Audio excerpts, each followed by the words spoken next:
What's up, folks? Just here showing you the rear disc brake kit, or I should say rear disc brake kit I'm going to be using on my 69 Mustang Project Nightmare. I'm going to be using Vintage Raceworks, and he basically made a bracket where you could use 94 through 2004 rear disc brakes, calipers, and all that good stuff. I got an installation video. This is going to be part 1 of a part 2. I haven't got the brackets in yet, but I'm waiting on it. Hopefully it'll come next week, but I'll show you where to install it. And I have a link for all the, basically, the items I use right now. So I'm going to show you the link for this kit. It's not a bad kit. It comes with painted, both calipers, the brake pads, slotted drill rotors for, I think I paid $170, $160. It was on sale. You really can't beat that. It's powder coated on the calipers. Come on, you can't beat it. Look at this thing.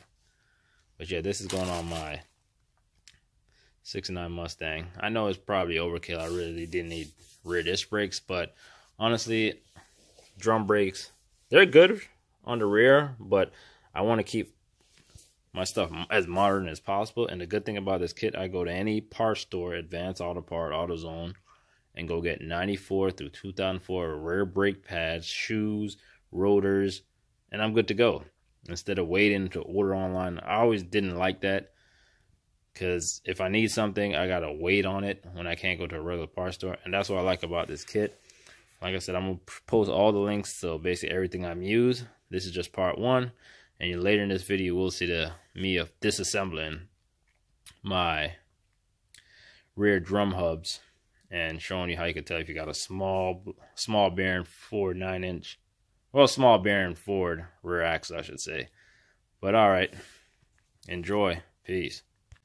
What's going on, folks? Bring you another one. So basically, I'm going to be doing a rear disc brake swap on my 69 Mustang Project Nightmare. Now, I'm using a kit from Vintage Raceworks, and his kit works with small bearing Ford, basically. So you have to have the small bearing 8 or 9-inch. I have a 9-inch. And if you don't know, the easiest way to identify a Ford 9-inch is it got the big hump in the middle. But that's one of the easiest ways to basically identify a Ford 9-inch. And that came with, I'm running 355 gears. That's what the car came with. And 355 gears are good. You know, cruising, highway, and all that good stuff. So what you're going to want to do is make sure that you have a small bearing Ford, which, like I said, most cars did come with, unless it was like a Cobra Jet or a Boss 429. Those had the big axle, the 31 spline. But most of them came with the small bearings. So now I'm going to start basically disconnecting and taking the whole drum off. And since I'm going to be not using the drums, I'm just going to take it off all at once. Or I could just disconnect the springs and just take it off that way. It's however you want to do it.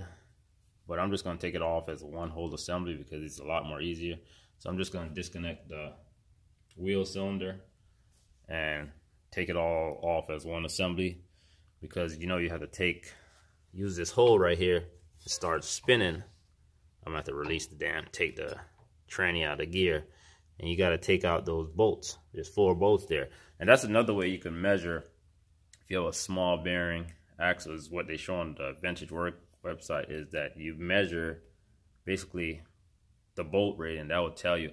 Another way is when you take the axle out, if you have a bearing on the back, which you should, it's either going to be a big one, or you can see either like the rollers in it, or it's going to be like a small bearing. You'll be able to tell the difference. You could go online and match it up. But more to come once I take these brake drums off. Okay, and also another way I think I might have found out without basically doing it is find out if you have a small bearing hub. This is a 2010, 2011 Mustang rotor that I'm using on Project Fan and my Kudo over there. Now, surprisingly, I just put it on over and it basically sat. Damn it, hold on. Now, as you can see, I got some 2010 Ford Mustang rotors on. So that tells you right there, the bolt pattern is the same. And I'm guessing, not 100% sure, but I'm thinking this is also a small bearing just off this. Because in the kit, it comes with a spacer that you put on the hub board right here. You put it on here, and this basically spaces it out so the rotor sits flush on it. So as you can see, Ford has not changed the bolt pattern of their 9-inch. So it's pretty inventive that you come out with a bracket since they haven't changed anything. But that's one thing I like about the old school cars. You could just experiment with the newer cars and mix the newer car technology with the older car technology. And that's what I'm a big fan of. That's why I like crafting stuff myself and just figuring some stuff out. Thank God for people that have already done it. But it's just crazy that you just got to experiment. Go to the junkyard, buy some junkyard parts, try it on your class and see if it works or bolts right up. You never know. That's what these guys probably most likely did. And shout out to them. But more to come on disc brake swap. Peace. So you're also going to need like a 17/16 wrench. Or if you got the brake line wrenches, just take off your brake line. I already took mine out, as you can see. Now, if you're having a hard time before you try and attempt taking on, hit with some PV Blast or a WD-40 to help break some of the rust and help get it lubrication so it's easy to take the brake line. All right, more to come. So then get you a 9/16 socket so you could basically get the bolt off back here. There's 4 of them. And then you'll be able to pull out your axle. More to come. So as you can see, I got the 4 bolts off. And the axle is basically free. Only thing left is for me to take out the emergency cable. So I'm going to take the axle out.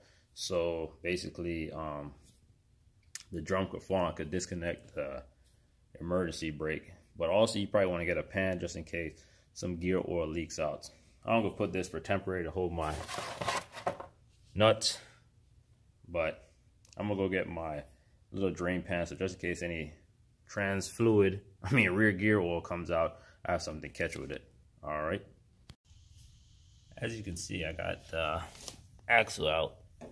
And as you can see, I have a small bearing. If you did have a big bearing, this is what it would look like. It would look like this. You see how the bearing's exposed? That's how a big bearing is. Big bearings are exposed like this. So just wanted to show you that, how you can tell if you have a big bearing axle or small bearing Ford axle. All right, more to come.